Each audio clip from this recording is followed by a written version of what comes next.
Donc bonsoir à tout le monde. Nous avons l'honneur de recevoir parmi nous ce soir M. Pierre-Henri Dumont, député, M. Olivier Planck, conseiller régional représentant M. Xavier Bertrand, président de la région Hauts-de-France, Mme Véronique Dumont de Seine, conseillère régionale, M. Jean-Michel Tacoun, conseiller régional, Mme Nicole Chevalier, présidente de la communauté de communes de la région d'Audruic et conseiller départemental, M. Frédéric Melchior, maire de Noorkerk, rangez votre téléphone s'il vous plaît, M. Melchior, et conseiller départemental.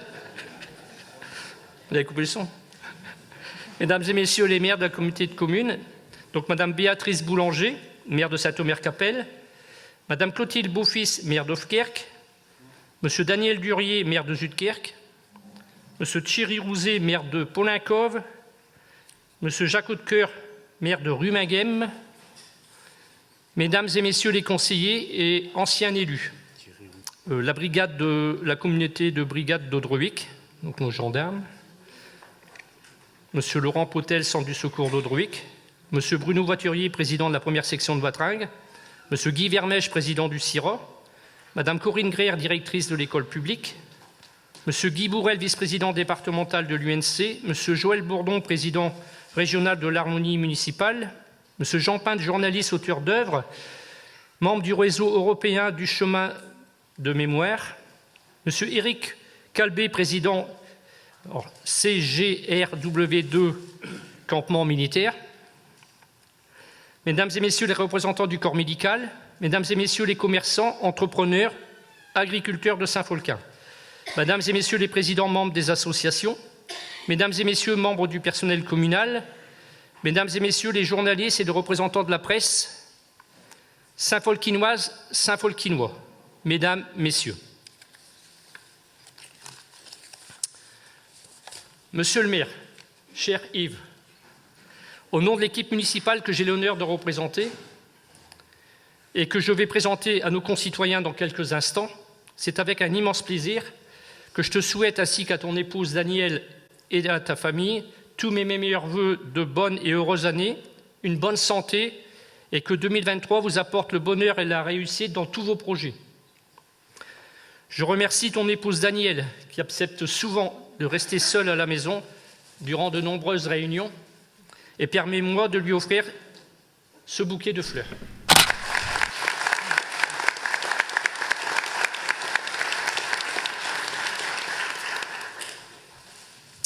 Comme je viens de vous l'annoncer, je vous propose de démarrer la cérémonie en vous présentant les membres du conseil municipal nouvellement élus en 2020.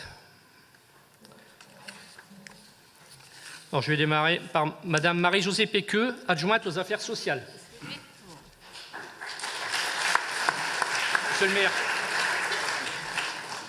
on a prévu un petit bouquet de fleurs pour nos dames du conseil municipal. Monsieur le maire, c'est gentil. C'est gentil. Monsieur Daniel Denolf, adjoint au bâtiment. Il aura qu'une simple poignée de main. Madame Janine Guéant, adjointe aux fêtes et cérémonies.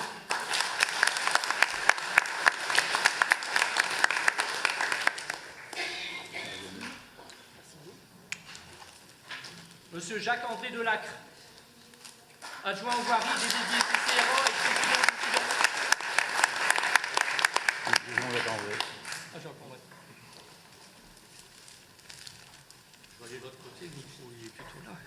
Madame Chantal Debout, conseillère déléguée CCRO.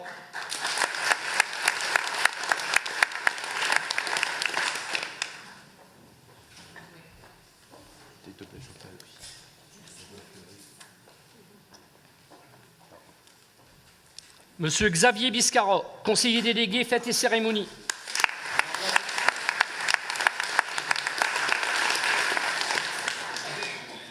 Monsieur Arnaud Ventournout, conseiller délégué au sport.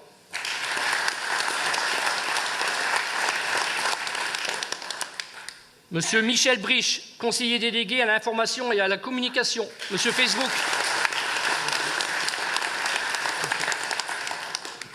Ensuite, je vais nommer les conseillers. Madame Monique Agé.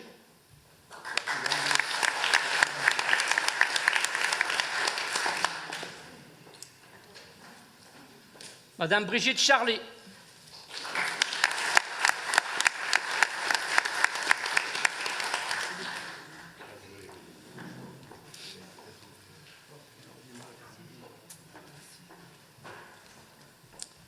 Monsieur Jérôme Jouan.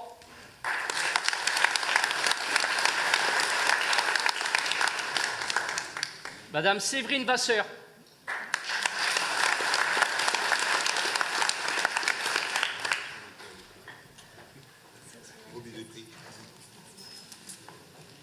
Madame Stéphanie L'Herbier.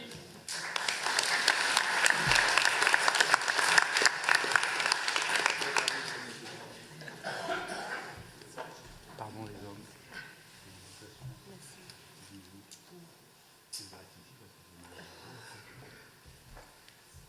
Madame Christelle Lheureux.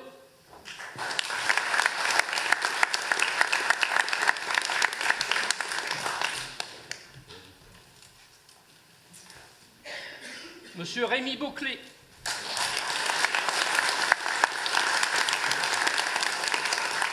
Madame Brigitte Barbet.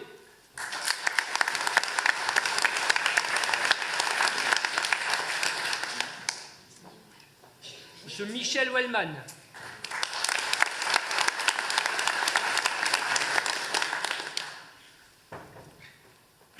Nous avons les excuses de monsieur Gino Subirano et de madame Isabelle Le Sang. Oui, c'est pour le travail. Monsieur le maire, chers tous, après 2 années d'interruption, nous pouvons enfin nous retrouver ce soir. La cérémonie des vœux est très importante pour la population. C'est bien évidemment un moment convivial attendu par tous, mais aussi l'occasion de faire passer des messages importants aux habitants. En 2022, la crise du Covid-19, que nous souhaitons tous tourner la page, a malheureusement laissé la place à la guerre en Ukraine. Une guerre aux frontières de l'Europe avec sa stratégie humaine et ses conséquences économiques. Une inflation notamment sur les produits énergétiques et alimentaires qui affectent les ménages, les entreprises et nos collectivités territoriales. Nous débutons donc cette année dans une situation économique délicate. Comme l'ensemble des collectivités locales, notre village n'a pas échappé à cette dure réalité et dès la fin de l'été, nous avons dû prendre des mesures pour nous adapter à cette situation. Je vous propose ainsi de retracer les grandes lignes de notre action municipale 2022. Action, bien sûr, en adéquation avec le programme sur lequel nous nous sommes engagés et que nous avons réussi à achever, malgré les obstacles liés à la situation actuelle. Tout d'abord, quelques chiffres. Concernant l'état civil, nous avons enregistré 23 naissances, 7 mariages, 15 PACS et malheureusement 12 décès. Concernant l'urbanisme, pour information, en 2022, il y a eu 62 demandes de certificat d'urbanisme, 29 demandes préalables, 11 demandes de permis de construire et 28 demandes de permis d'aménager. Par ces chiffres, vous pouvez observer que la commune continue de croître dans un esprit dynamique que nous lui connaissons depuis de nombreuses années. Dans cette même dynamique, le patrimoine immobilier s'est agrandi. La commune est maintenant propriétaire de l'ancienne maison Kearny sur la place de la mairie, suite à une procédure d'expropriation. Dernièrement, la commune a également acheté la maison Duclé, qui était à vendre, en usant de son droit de préemption. Cette maison est très bien située au bout du parking Maurice Lambert, à côté des ateliers municipaux. Et enfin, quelques mois après le décès de M. Méoli, résident du Camp d'Arc, nous avons appris par le notaire que celui-ci avait fait don de sa maison. Sur un aspect plus sécuritaire, notre commune, comme toutes les autres communes, connaît quelques vols et dégradations. La gendarmerie nationale nous recommande la vigilance. Nous avons donc pris la décision d'ajouter des nouvelles caméras aux premières. En effet, elles ont prouvé leur utilité et ont d'ores et déjà aidé le travail des services d'enquête à l'avancée ou à la résolution de plusieurs affaires. Au total, ce sont 17 caméras de sécurité qui sont actuellement en fonctionnement afin de limiter et au besoin de réprimander ces vols et invisibilités. Souriez, je pense qu'il y a des caméras ici. Concernant le personnel communal, la commune est dotée depuis le 2 janvier 2023 d'un logiciel de gestion du temps pour l'ensemble du personnel. Il est destiné à réguler les temps de présence de chacun au sein des différents services et structures communaux et à faciliter le traitement et la mise en paiement de la paie, contrôle des entrées et sorties, des absences, des congés ou calcul des heures complémentaires. Centre aéré. Sous la hulette de Mme Valérie Brice, directrice, et de son adjointe Mme Émilie Martin, le centre aéré a accueilli près de 150 enfants et ados, avec un encadrement de 20 moniteurs. De nombreuses sorties et activités furent organisées, notamment dans divers parcs d'attractions de la région. Les enfants ont également eu la chance d'effectuer des baptêmes de l'air et de quad. Concernant les affaires sociales, la Commission des affaires sociales et la municipalité ont pu de nouveau inviter nos aînés pour leur traditionnel repas en mai dernier et ont distribué 100 coulis simples et 200 coulis doubles lors des fêtes de Noël. Maintenant, l'âge a été reculé à 68 ans pour tenir compte des contraintes budgétaires et du vieillissement de la population. La Commission a également organisé la fête des bébés et le concours des maisons fleuries. Nous remercions les 21 participants. Comme chaque année, la commune a également participé à l'opération Fleurir le Pas-de-Calais organisée par le département. Le palmarès vient d'être rendu et notre village a été mis à l'honneur. Nous avons obtenu le bouquet d'or avec les encouragements du jury, et ceci dans le cadre des enjeux environnementaux que nous avons entrepris. Concernant les bâtiments publics, de nombreux travaux ont été réalisés. La commission des bâtiments a en effet remettre en peinture la cantine et le réfectoire scolaire de l'école Jacques Brel. Un lave-vaisselle et un adoucisseur ainsi qu'un four ont également été remplacés. D'anciennes fenêtres simples vitrage ont été remplacées à la mairie et au presbytère. Et de nombreux programmateurs horaires ont été ajoutés dans le cadre des économies d'énergie dans les bâtiments communaux. La façade de l'église a bénéficié d'un nouvel éclairage à LED. D'importants travaux ont été effectués et se sont toujours en cours à l'ancienne maison Terny. On a refait le pignon, des murs et des fenêtres dans un premier temps. Le chantier Insertion a restauré entièrement le clubhouse du football et remis en état le presbytère, isolation et réfection des peintures. Enfin, suite à une demande accrue ces dernières années pour les places du columbarium, la pyramide existante s'est vue dotée d'un étage supplémentaire de 32 cases. Concernant les voiries, la commission des voiries a accompli d'importants travaux de curage et de débouchage des fossés. D'importantes réparations ont été effectuées sur le pont de la rue de Lois. Rue de Calais, les travaux seront terminés en tout début d'année. Pont des Noins, les travaux vont bientôt reprendre. L'enfouissement des réseaux est en partie effectué, les lampadaires posés sont en fonctionnement. Restent les places de parking, le parking, les trottoirs, le nouveau vêtement routier et la pose de feux tricolores, ainsi que l'aménagement paysager de la berge. De nouveaux ralentisseurs ont été installés rue du Clermarais et rue de la Ferme Noël. La première section de Watringue a curé et fasciné les Watergans. Rue de Calais, rue de la Culotte, rue de Lois et la rue du Vieux-Lac.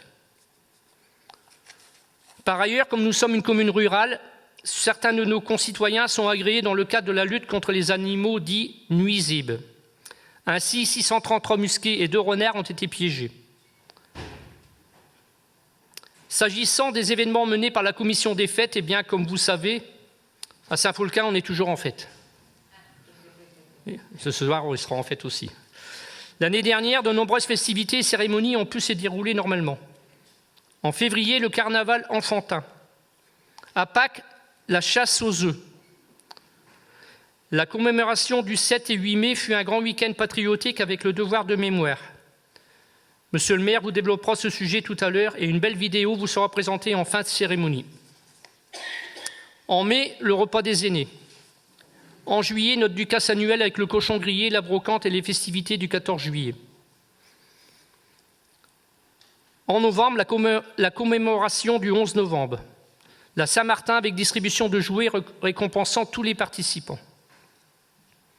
En décembre, le marché de Noël, qui a duré 3 jours. La distribution de friandises de Noël dans nos écoles, l'arbre de Noël des enfants de la commune, et sans compter les nombreuses activités festives des associations. La commune vous informe régulièrement et pratiquement en temps réel grâce au site internet et à la page Facebook, la chaîne YouTube et l'application mobile Ma Mairie en poche. Le calendrier de fin d'année sera distribué très prochainement. Cette année, nous sommes concernés par le recensement de la population qui se déroulera du 19 janvier au 18 février. Je vais demander aux agents recenseurs s'ils peuvent avancer, s'il vous plaît. Cette année, nous sommes concernés par le recensement de la population qui se déroulera du 19 janvier au 18 février. Le recensement de la population, c'est utile. Le recensement permet de connaître le nombre de personnes vivant dans chaque commune. Vous pouvez monter sur l'estrade, s'il vous plaît.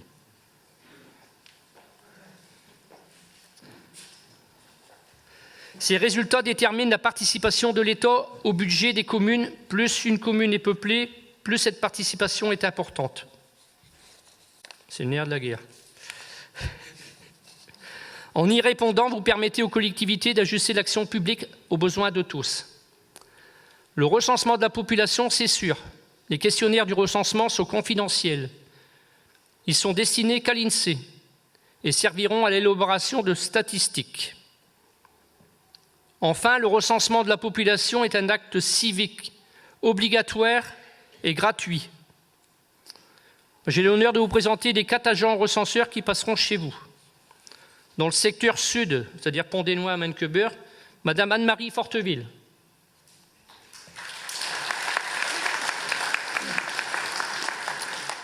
Disons dans le secteur Manquebeur, centre du village, Monsieur Philippe Baudrin. Centre du village et en repartant vers le Clermarais, Madame Virginie Moisson. Secteur du Clermarais, cité Moisson, Madame Marie Dubuisson.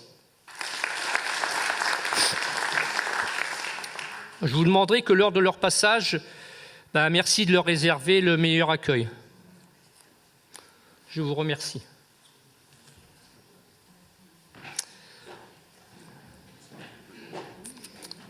Je vous remercie de votre attention.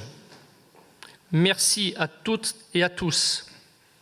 Je vous présente mes meilleurs vœux de bonne année, santé, prospérité et paix. Merci.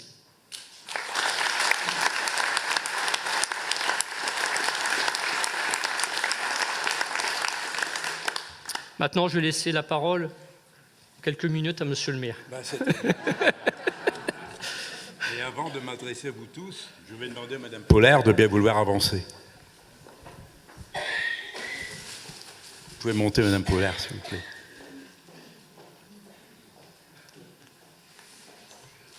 Vas-y.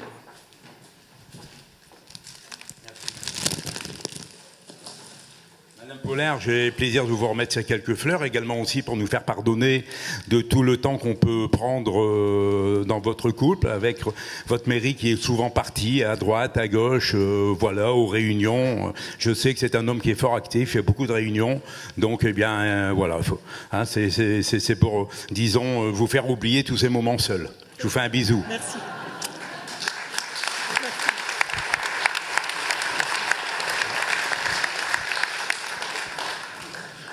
Bien. Monsieur le député, monsieur le conseiller régional, madame la présidente de la communauté de communes, messieurs pardon. Non mais Frédéric, écoute, arrête de me faire rire parce que là ça peut pas aller sinon. Hein. Monsieur le conseiller départemental, mesdames et messieurs les maires, mesdames et messieurs les présidents des différentes associations, mesdames et messieurs les directeurs des établissements scolaires, mesdames et messieurs les représentants de la gendarmerie, les gradés de la gendarmerie, et également aussi des sapeurs-pompiers, mesdames et messieurs les professionnels de santé, je sais qu'ils sont nombreux à Saint-Folquin, mesdames et messieurs les agriculteurs, les commerçants, les entrepreneurs, les artisans également aussi. Vous tous ici, mesdames, messieurs, chers amis, inutile de vous dire combien nous sommes heureux de vous retrouver après ces années qu'on nous n'avons pas pu faire de vœux. Ça s'est arrêté 2020 et aujourd'hui 2023, donc le compte est facile à faire. Ça fait pratiquement 3 ans que nous n'avons pas fait ce type de cérémonie. Donc nous sommes aujourd'hui très heureux de vous retrouver tous. Je tiens également aussi à remercier Monsieur Polaire, premier adjoint, et l'ensemble du conseil municipal, tous nos adjoints et conseillers municipaux et conseillers, pour les bons vœux qui viennent de m'adresser, à mon épouse, à moi-même, à l'ensemble de la famille. Et mes chers collègues, chers amis, eh bien, je vous prie de bien vouloir accepter les miens pour vous tous, pour tous ceux qui vous sont chers. Mesdames et messieurs, M. Pollard, je tiens également aussi à vous féliciter pour le discours que vous avez fait, qui retrace exactement tout ce qui s'est passé tout au long de l'année 2022. Et même un petit peu au-delà. Je vois que vous avez tout noté, que vous n'avez rien oublié. Et j'ai l'impression, quand j'écoute M. Pollard, d'être sur les chantiers, à suivre les travaux, tellement c'est précis. Et je tiens vraiment à le féliciter, à le remercier pour ça. Alors, vous avez parlé, bien entendu, de voirie. Des voiries avec M. Delac, qui est délégué à la voirie. Il faut savoir que depuis 2020, nous avons quand même réalisé d'importants travaux de voirie. Il y a eu le Clermarais qui s'est achevé. Ensuite, il y a eu la rue Léon Cos et la rue de Calais. Bien entendu, nous avons dû différer certains travaux pour des raisons qui sont involontaires de notre et des entreprises également aussi, tout simplement, parce qu'il manquait de matériaux, aussi des difficultés de main d'œuvre. Mais cependant, nous avons amené à bien toute notre mission. Il faut savoir qu'il y a eu à peu près 2,5 km de voiries partagées qu'elles sont réalisées, et c'est un coût important parce que c'est quand même un coût qui voisine à peu près les 2 millions, 2 ou 300 000 euros. Tout ça, nous avons pu le réaliser grâce à des subventions bien entendu de l'État, de la région, du département. Ce sont des partenaires qui sont vraiment, je vais dire, qui font le maximum et qu'on tient de remercier aujourd'hui pour l'aide qu'ils nous apportent au quotidien dans les finances communales. D'autre part, nous avons également aussi les bâtiments. Les bâtiments, comme vous l'avez dit, M. Pollard, il y a eu de nombreux travaux de réaliser également. Il y a eu des toitures, la toiture de la salle des sports, les toitures des écoles. À chaque fois, c'est un ticket de 100 000 euros qui s'en va pour ces travaux. Et puis, l'achat, quelquefois, qui se présente. Il y a quelques années, nous avions engagé des procédures pour récupérer cette grande maison de commerce qui est sur la place de Saint-Folquin, qui est une maison qui était fermée depuis très longtemps. Nous avions engagé une expropriation qui est arrivée à son terme et nous avons donc acheté cette maison pour la remettre en état. Les travaux sont commencés, on espère pouvoir y refaire un commerce de proximité. Et puis ensuite, comme l'a dit M. Pollard, nous avons eu l'occasion d'en acheter une seconde, qui est très bien placée, qui est ici derrière la salle, qui a un grand terrain, donc on pourra faire pas mal de choses avec. Et puis, parfois, malgré qu'il y a des difficultés, il y a des bonnes choses qui arrivent également aussi. Je me souviens d'un petit mot sur mon bureau qui disait « Monsieur le maire, vous devez rappeler tel notaire à Bourbourg ». Je me suis dit « Je suis pas en affaire avec, qu'est-ce qu'il veut bien me valoir ?» J'ai traîné quelques jours et puis je l'ai rappelé. Il me dit « Je veux vous rencontrer, je ne peux pas vous dire cela par téléphone, c'est important. Je veux vous rencontrer. » Donc rendez-vous, on le rencontre et je me demandais qu'est-ce qu'il voulait bien me dire. Il me dit, écoutez, j'ai une bonne nouvelle, rassurez-vous. Je m'attendais à je ne sais quoi, mais pas une nouvelle de ce genre. Et là, il m'annonce qu'un propriétaire du Camp d'Arc, un couple de personnes âgées de 90 ans, nous a fait donc sa propriété et puis de tout le reste de ses économies. Donc là, je ne vais pas vous dire le montant, je vous laisse le supposer, je vous laisse imaginer, mais on dira jamais assez merci. Mes chers amis, à ce monsieur et madame Méoli, c'est des gens âgés qui n'avaient pas d'enfants, et je me suis demandé pour quelle raison, parce que c'est la question qu'on peut se poser, pour quelle raison qu'il nous fait don de ses biens. Alors je pose la question au notaire. Le notaire me dit, écoutez, il m'a laissé un petit papier, et sur ce petit papier, c'est tout simple, il y avait quelques mots décrits. D'ailleurs, ce papier devait être quelque part archivé dans les titres de propriété à la mairie, et ce monsieur me dit, merci, monsieur le maire, pour avoir récupéré mon véhicule qui était resté à Bourbourg, vous l'avez ramené chez moi. Merci également aussi à vous et à toute votre équipe d'action sociale qui s'est occupée de moi. Merci également aussi de nous avoir envoyé une infirmière lorsque j'étais sorti de l'hôpital. Et comme je vis seul, je me fais retrouver chez moi seul, sans accompagnement. Vous m'avez envoyé une infirmière pour s'occuper de moi. Puis merci également aussi pour les petits repas que vous m'avez apportés le dimanche lorsque j'étais seul. Merci. C'est pas à lui de nous dire merci, parce que nous, c'est normal ce qu'on a fait. C'est à nous de le remercier pour le geste qu'il a fait, parce que ça arrive très, très rarement. Et rassurez-vous, ces biens sont bien utilisés. Pour la raison, cette maison, on ne la vend pas, elle est restée dans le domaine communal, et l'argent, sera employé également aussi dans l'achat de bâtiments et ainsi de suite. Donc voilà un petit peu cette bonne chose qui nous est arrivée dans l'année 2022. Donc encore un grand merci à ce monsieur. Ensuite, eh bien, il y a l'action sociale. L'action sociale qui est importante à Saint-Folquin. À Saint-Folquin, nous laissons personne sur le bord de la route. Madame Péqueux, adjointe, qui est à charge des affaires sociales, eh bien, organise cela au mieux. Et cette année, c'est 300 colis qui ont été distribués aux personnes âgées, apportés à domicile par l'ensemble des élus. Et vous pouvez leur dire bravo parce que c'est un boulot considérable pour distribuer 300 colis, des gens qui sont là, qu'il faut repartir et tout. Je vous assure que c'est très très bien, je tiens réellement à les remercier. Hein, c'est une très belle action. Et puis vous avez les fêtes et cérémonies. Monsieur le premier adjoint, tout à l'heure, nous a dit qu'on fait toujours la fête. Non, c'est pas vrai, on fait pas toujours la fête, sinon on n'aurait plus d'argent. On dirait qu'on mange les lattes et les ramures, hein, c'est ce qu'on disait avant. Donc, malgré tout, on a de très très belles, avec Madame Guéante qui est adjoint, nous avons toujours de très belles cérémonies. Une Ducasse qui dure encore sur deux week-ends. Un 14 juillet, je crois que cette année, c'est 1000, 200 ou 300 personnes qui ont été pointées aux feux d'artifice et aux animations différentes. Donc, je pense qu'on peut encore se réjouir d'avoir, eh bien, des périodes aussi favorable en ce moment et de conserver une Ducasse qui est, disons, connue et reconnue dans le secteur. Hein. Et puis, nous avons aussi les incontournables devoirs de mémoire que nous a expliqué notre premier adjoint. Le 11 novembre, c'est toujours une très, très grande cérémonie. Hein, et il y a toujours les enfants des écoles, un grand nombre d'enfants des écoles qui viennent nous rejoindre, des deux écoles, de l'école libre, de l'école publique. Je remercie ce soir, bien entendu, les enseignantes, leurs directeurs, leurs directrices, qui font tout pour dire de satisfaire et s'occuper. Vous voyez une centaine d'enfants qui viennent chanter la Marseillaise avec leurs petits drapeaux et participer au défilé de l'harmonie municipale. Donc je trouve cela formidable. Et puis, cette année, un événement qui a marqué également aussi, avec l'UNC, Monsieur Den qui en est le président, Monsieur Guy Bourret qui est le vice-président également aussi, eh bien nous avons fait une cérémonie exceptionnelle. Et tout ça avec Jean Pinte, que M. Pollard a expliqué tout à l'heure, hein, qui a le devoir de mémoire. Vous savez que c'est un devoir de mémoire de juin 1940. Juin 1940, vous avez l'invasion allemande qui traverse la Belgique. Une exode de la Belgique s'en va, il y a 500 personnes à peu près qui arrivent sur Gravelines, qui franchissent le pont, le Cochon Noir. Ils sont pris entre deux feux, 350 environ d'entre elles sont tuées, les autres se retirent, ils longent le canal de la Haye, Saint-Georges, Bourbourg, y arrive à cette époque-là ce qu'on appelait le pont du Bac, actuellement qui s'appelle le pont de Saint-Folquin. Ces gens empruntent cette route, qui est la rue des anciens combattants, qu'elle s'appelait la route de Bourbourg. Et là, ils sont pris entre les feux de la résistance qui se situe au pont du Hallot et ceux du pont du Bac.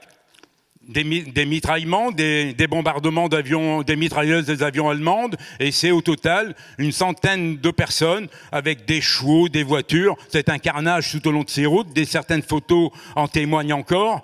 Et nous avons donc voulu remettre cette histoire de mémoire en place parce que, et il y a encore d'ailleurs certaines de ces malheureux qui reposent au cimetière de Saint-Folquin, où tous les ans, lors du 8 mai, nous déposons une gerbe de fleurs en leur souvenir. Et donc nous avons voulu remettre un petit peu ce devoir de mémoire à l'ordre du jour. Parce que ce qui représentait ce drame, c'était un tout petit monument qui était fait sur le coin d'un champ, comme si que ce monument ne devait déranger personne. Mais ce petit monument, mine de rien, il a porté le devoir de mémoire pendant 70 ans de cette tragique affaire.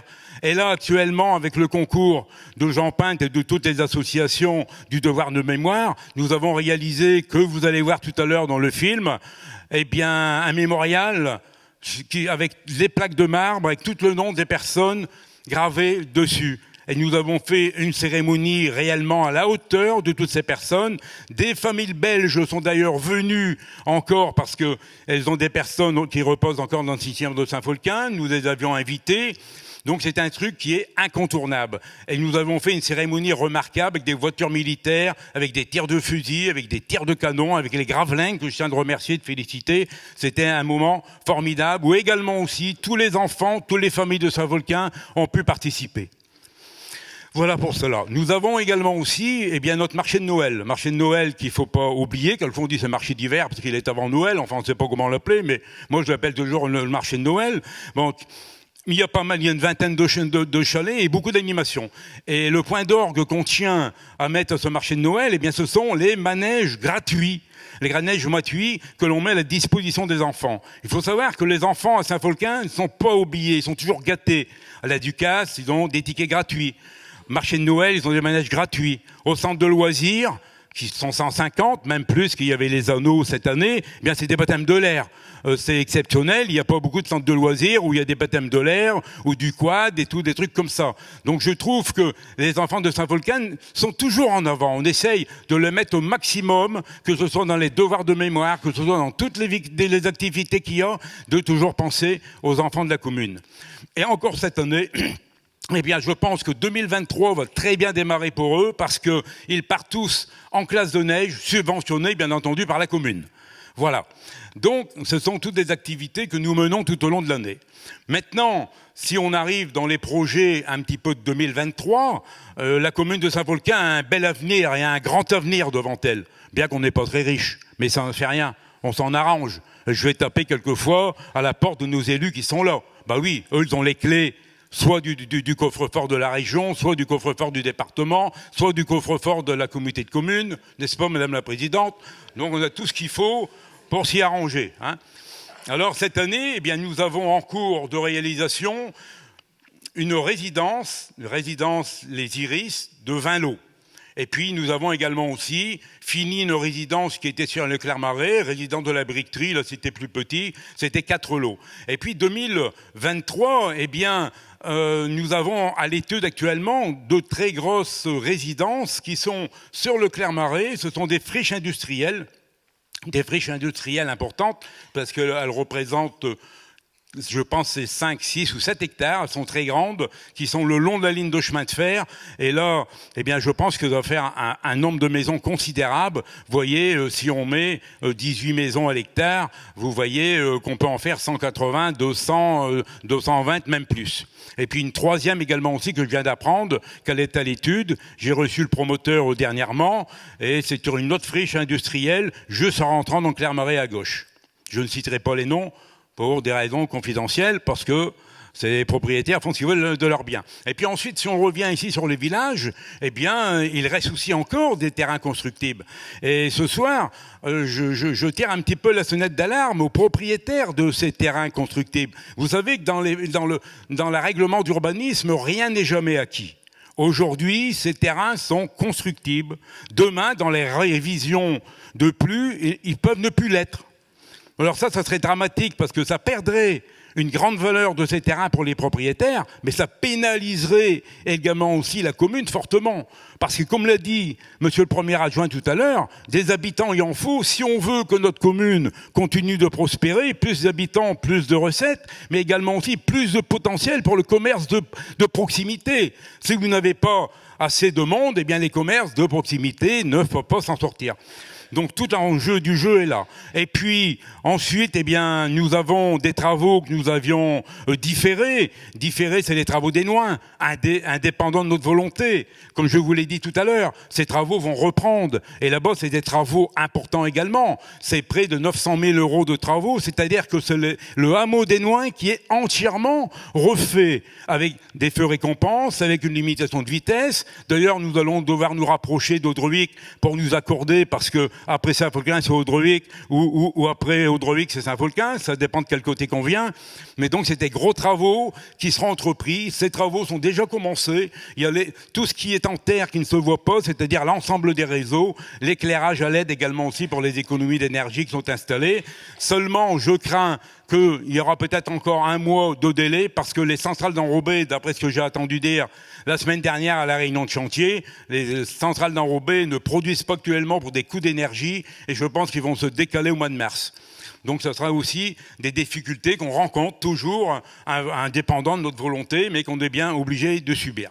Et puis ensuite, eh bien, nous avons la crise énergétique. Vous savez très bien que quand vous avez un mégawattheure à 50, et puis qui passe à 200, et puis qui passe à 500, ben votre projet énergétique n'est pas prévu pour cela. Donc il faut absolument prendre des mesures, sinon le budget prend l'eau. Donc les mesures que nous avons prises, qui étaient bien sûr incontournables, eh bien c'est la restriction de l'éclairage public. Et à une époque, nous avons eu le nez, parce que déjà, dès le mois de juin, où les jours de l'année sont les plus longs, nous avions coupé en totalité sur l'ensemble de la commune l'éclairage public. Et nous avions également aussi coupé tout ce qui était à la reprise de septembre et d'octobre, le chauffage dans les salles. Nous l'avons remis progressivement. L'éclairage public, c'est pareil, se coupe à 23 heures. Donc c'est une gestion qui est obligatoire, incontournable. Je pense que beaucoup de communes l'ont fait. Et je remercie tous les acteurs, les présidents d'associations qui sont dans les salles et autres, qui ont compris cela et qui nous ont aidés à respecter ces consignes. Parce que nous, on a bel à prendre des mesures. Si les gens derrière viennent nous tourner le bouton, eh bien, on ne maîtrise pas. Donc, c'est avec le concours de toutes les personnes de bonne volonté que nous avons parvenu à tenir aujourd'hui notre budget d'électricité à flot. Et ça, je crois que c'est très bien. Pour pouvoir parer à cela, nous avons engagé, il y a quelque temps, une étude sur des panneaux solaires.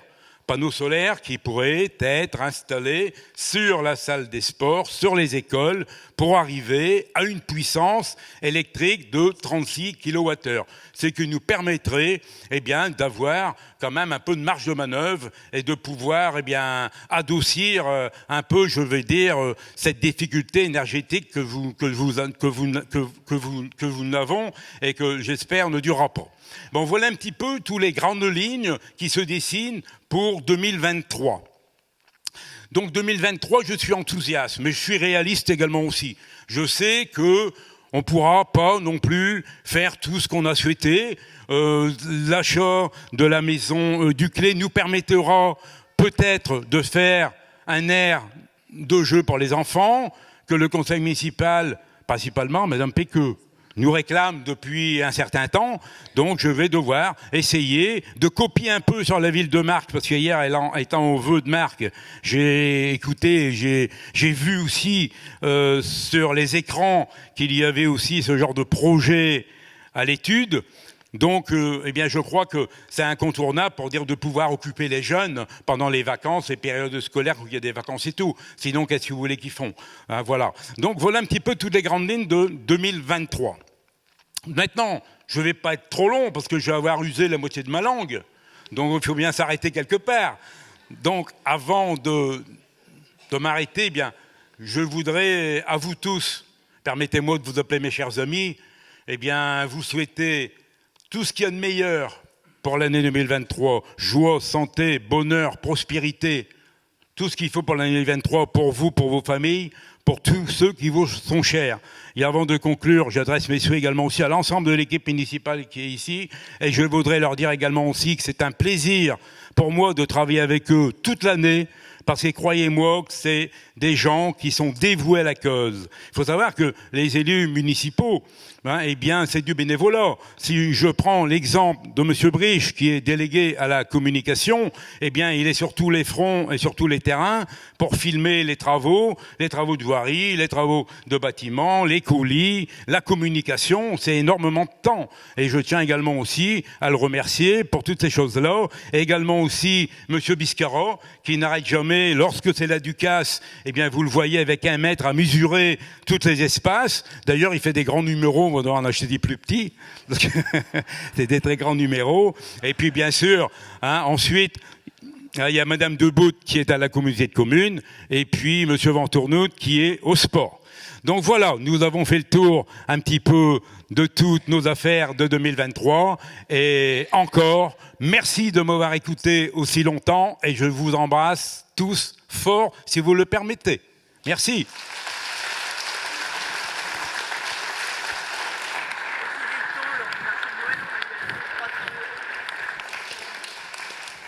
Alors, c'est pas fini, vous avez applaudi trop vite. Il y a Madame Guéant qui vient de me dire qu'au marché de Noël, à l'occasion du Téléthon, elle a eu 30 000 € de dons. Ah, 300 €, pardon, excusez-moi. Excusez-moi. Merci, Madame Guéant. Alors...